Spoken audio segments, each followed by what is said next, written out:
Sit down in a hurry. Welcome. Today, more immigrant ancestors, but today we're going to talk about Thailand. And I think the Thai cooks are just, they're incredibly important. They have great influence in our time. I've got too much to cook for you.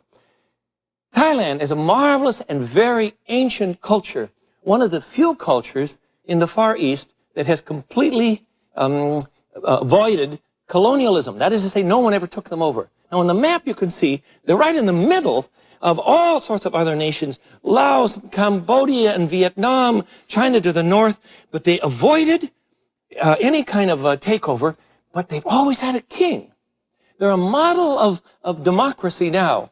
But the king, how will I say it? He's very highly respected, and he symbolizes this long history of continuity and democratic rule.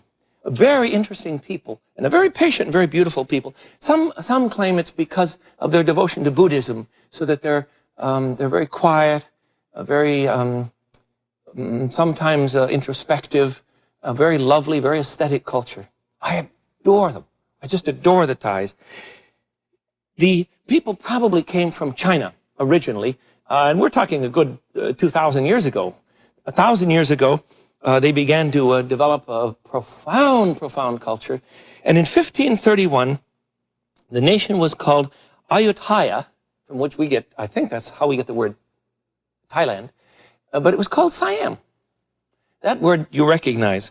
And you remember in 1800, King Mongat was on the throne, and it was from that king that we got the wonderful story of Anna and the King of Siam. I remember as a little kid watching that.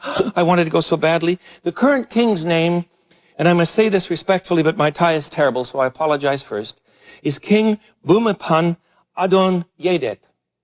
How did I do? I hope I'm close. There's a picture of His Majesty and the Queen in every good Thai restaurant that you've ever been in this country. It's a wonderful picture of beautiful people who are very gracious and just fun to be. You know, speaking about gracious, the Thais are the first Asians to join the United Nations in 1946. They became Thailand, took on the name Thailand from Siam in 1939, the year I was born. And thus, Thailand becomes a member of the United Nations. Now, there are a lot of immigrants here now. This happened within, well, I don't know. If you look at the restaurant lines, you see, you're going to realize that 10 years ago, there weren't many restaurants around that were called Thai restaurants, but look at them now. They're all over the place. These are all in Los Angeles. There's a good bunch of them here, and they serve very, very good food, but that's not the restaurant that I'm going to take you to.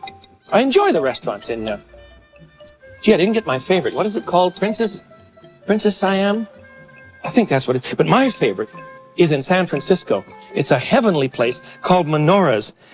Most of my friends that eat there are angry with me because now they're afraid that everyone's going to be down there eating too much. But Channing is with me, and Craig, my cook, of course. And Menorah has just brought us a bit of quail that she did for us, and a wonderful squid salad. The squid salad, aren't they gorgeous people? The squid salad, look at that. Isn't that beautiful? What a job they do on decoration. And a beef salad. I don't spend that much time making food look that good. It tastes all right. And then these are shrimp and fish cakes. I'm going to do those for you today. And you put a little cucumber condiment on the top. Oh, is that good. The food looks a little different to you, doesn't it? Craig can't believe it. We just went on and on and on and on and on. Now, this course was for Channing. This is a lovely soup called chicken lemongrass and coconut soup, probably one of the most famous soups in the whole of the Far East. And they make it awfully good. I'll show you one too today, although I'm not going to have time to do the whole recipe. And finally, Menorah brought in the rest of the dinner. We had several courses. A beautiful dish of noodles. You see the yellow ones? They're called pad Thai, and they're a rice noodle with, oh, she's so gorgeous. Beautiful pad Thai, rice noodle with lovely vegetables. That is a favorite of mine. And then a dish of crispy duck, which was pretty good. But the pork with pepper and garlic will just knock you for a loop. We just couldn't believe that one. It was just superb. Just superb. And it's fun to eat. The Thais are very gracious people. It's hard to imagine a group of Thais working in a restaurant that are not smiling at you constantly. And it isn't phony. You know what I mean? They're just a very gracious, wonderful people. I better get started. We're not going to cook a thing today. First of all, I want to do the fish cakes made of fish and shrimp. So we need a pound of fish, fresh fish, that I've ground up in my food processor. You see that? Nothing to it. Pound of fresh fish and a pound of shrimp. Look, I left one shrimp on the top so that I'd remember, not you, remember what it was. This is fresh peeled shrimp. Oh boy, what a mess. There. But it'll work fine. You just be patient with me. I'm going to mix all of this with my hands, of course. Why not?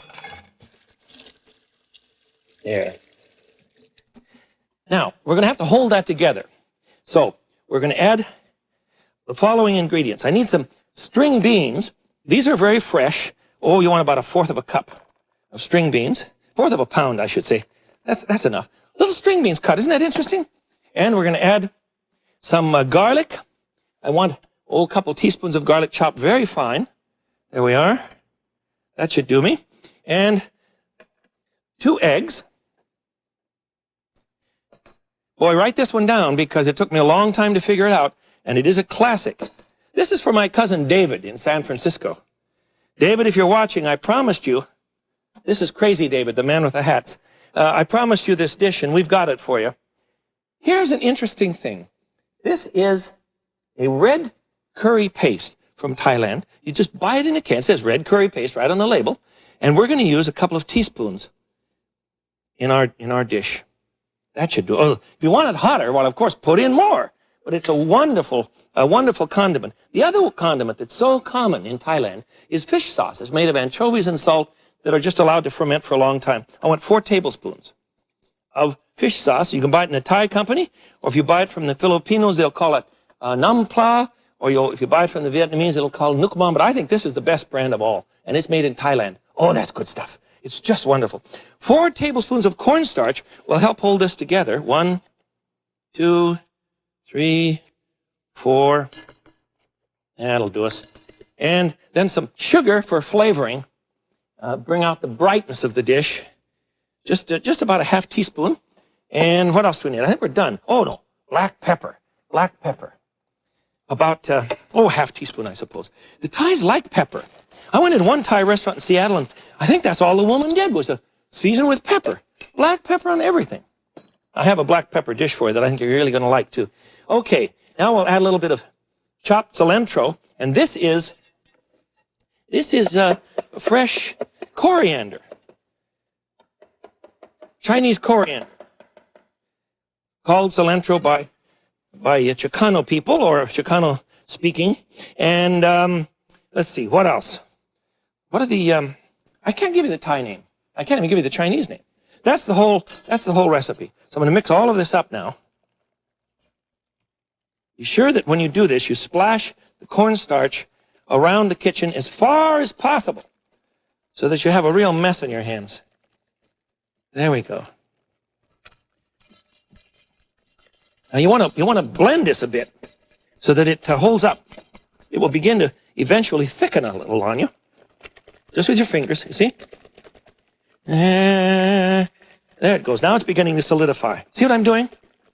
Oh, I suppose you could put it in a mixer, but I think you'd really ruin the texture. Now let me get my hands cleaned off and wet them, and we'll make one patty, and we're going to deep fry these in oil I have about 1 inch of oil. Peanut oil, of course. You've heard me lecture about that. Put it in a electric frying pan, and it's at 360 degrees. So, my hands are just barely wet enough. We'll mold one of these just into a patty, you see. About like so. And slip it into the fat. Now be careful. And if some of you kids are figuring out some way to do this quicker than I, that's fine, but there we are. We'll let those cook for a bit. I have some in the oven. I'm saying if you think up a method cooking quicker than I, just be sure that you don't flop them into that hot oil, because I'm going to turn these off. We don't need to watch them. Because if you splash oil on yourselves, it's all over. That's what it is. It's all over. Here we go.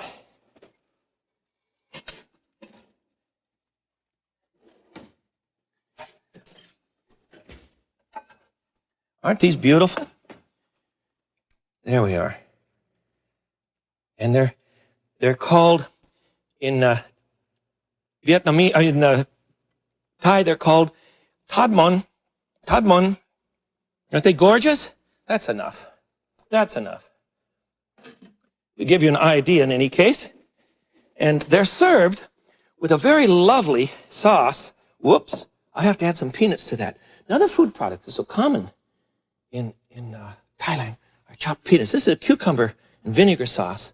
And that will be served along with my Thad Mon, the first dish for today from the wonderful peoples of Thailand. Now, get a wok going here, because now we're going to really start to flail.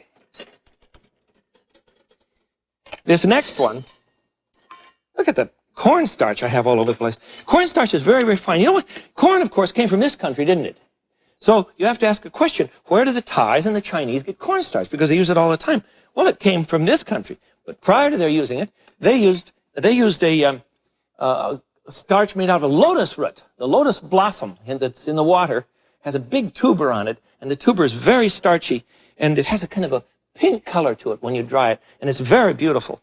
All right, now, we're going to go to, I think, one of my favorite dishes ever. This is so good. Here are the ingredients. Slice up some pork. It's called pork with garlic and black pepper. Here you are. The pork is sliced very, very thin. And the pork, of course, is simply roast, boneless pork roast or pork butt. Pork shoulder, perhaps. But I like the pork butt because there's a little bit of streaky fat in it. So, get the wok going. Remember, hot wok, cold oil, foods won't stick. So be sure the pan is hot first. Then you put in the other things. Now, I want to add to that about 4 tablespoons. You heard me. 4 tablespoons of chopped up garlic. There we go. Isn't this wild? 4 tablespoons. You know, I used to always use my little garlic press. I do that for small dishes, but when I'm cooking Thai food, you've got to chop up a whole jar of garlic. And I don't buy this stuff. I don't buy this stuff in the market. I chop mine up fresh in my food processor and then just keep it in the refrigerator with a plastic lid on it. It works great. Okay, so the oil and the garlic. Now that for just a moment, I'm going to put boy, there's garlic oil in my eyes. I can hardly see. But it's a wonderful blindness. Oh, it's good. Throw the pork in. And we're going to chow that as quickly as we can. I don't want to overcook pork. You know, years ago, we used to say you had to cook pork until it was just dry as a bone. And there's no reason to do that. So I'll toss the pork now in the garlic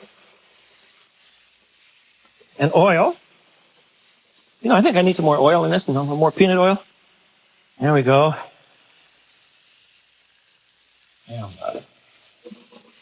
And while that cooks, we'll go on to another one.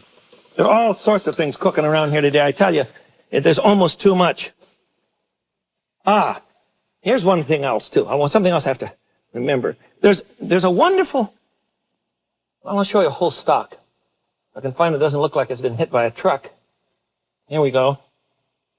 This is the coriander blossom, or the coriander plant, I should say, that we use it very rarely in our culture, but it's common by our southern neighbors, and it's very common in the Far East. This is what it is. Now, the stems, you take the leaves off for garnish, you see, but the stems can be saved and used in this dish in the following way. You simply chop up a handful of, just a little bit of stem, you see, and we're going to cook them with the pork. Throw them right in here. Because the original recipe calls for coriander root. And unless you live in a city that has an enormous group of Thai, then you're not going to be able to find that. I don't think you can find it. I have trouble finding it. It's almost done. Now, we have to add the pepper. This is great. I'm going to add a whole bunch of black pepper. 1 teaspoon is what you start with. But if you like this, I gave the recipe to Craig and told him to test it. And my cook, and he sent a note back to me from the kitchen with the following remark. He said, "What do you mean 1 teaspoon? More. So I'm putting in 2 or 3. I'm really going to make this hot. See if I can, that's just about ready. That's just about ready. Oh, the smell of garlic and black pepper. Isn't that great? I'm sorry, I keep forgetting that you can't smell it. If you have a good imagination, and I hope you do, maybe you'll be able to smell it. This is just a great dish. The only other ingredient we need to add to this is a couple tablespoons of our fish sauce. So I'll put that up so I'll remember, then I'll get started on the next dish. Did you get all that? Oil and garlic. Chow the pork in the oil and garlic. Then you want to add some black pepper, some coriander stems, and then finally a couple tablespoons of fish sauce. It's very, very simple. Very, very simple. There. I think it's finished. I think it's finished. A couple tablespoons. What were we going to serve that in? Do you remember? Oh, I know. I've got to... There we go. The pan is hot, and I want to continue to cook here.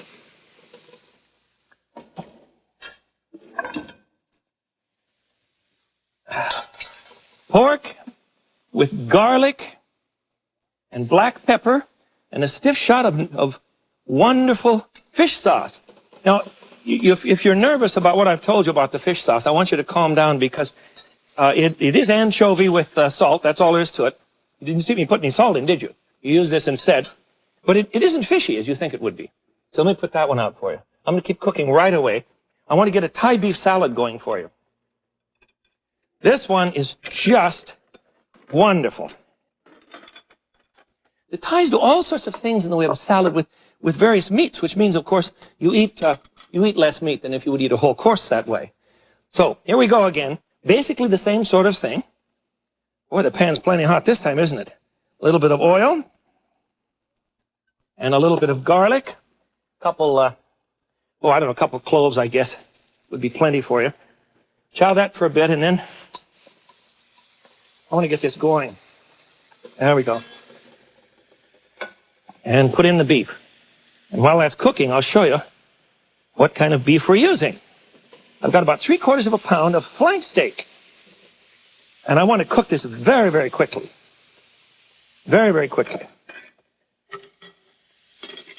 Now, when you do flank, please remember that the meat has long fibers in it. Long fibers, you see? You can almost tear it apart. It's stringy. So figure out which way the fibers go and then cut the meat. See, the fibers go this way. Cut the meat across the grain so that it's very tender. Oh, it's so good. There it is. There, you see how nice this is? Into the pan. Into the pan it goes. Now, the rest of our ingredients, we'll chow this. While the meat's cooking, I'll make a quick marinade. And then you can serve the beef hot, I suppose, but generally I like it best at room temperature. That'll do it. Okay. Now make a quick marinade here for us. Where's my, here we go. I want 1/2 cup of yellow onion, all ready to go. Sliced paper thin, you see. 4 tablespoons of lime juice. Now, I squeezed my lime juice fresh. 1, 2, 3, 4. Please don't use those things that are called reconstituted and they come in plastic bottles and I just don't know what they are. 4 tablespoons, 1, 2, 3, 4 of fish sauce. My Lord, do they use fish sauce in everything? We're talking Thai. 10 mint leaves. Isn't this interesting? 10 mint leaves chopped up. There we are. Fresh mint. They love fresh herbs in Thailand. And we want about 1/2 teaspoon, just a pinch of sugar. Whoops, I've got to hurry. That's going to be overcooked. Just a 1/2 teaspoon of sugar.